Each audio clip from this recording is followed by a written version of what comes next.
How to fix Snapchat temporary disabled, support code SS06. Hello guys, this is Atticus back with another video from Create Login and Delete. In today's video, I'll teach you guys how you can fix your Snapchat getting temporary disabled with support code SS06. So now let's get started. So the first thing you'll want to do is go to your Safari or any web browser. After you do so, search for Snapchat support. After you get Snapchat support, go to the first link.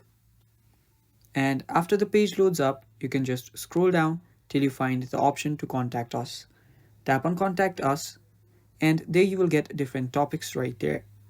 So now what you want to do is just select the one that you most relate to. So here select the option that says I can't access my account. After you do so, down there you will see an option that says I can't create Snapchat account. So after you tap on it, there Snapchat will give you a guideline to creating your account right there. But if you still can't do it, tap on yes on still need help. And here you will need to type in your username, your email, your mobile number.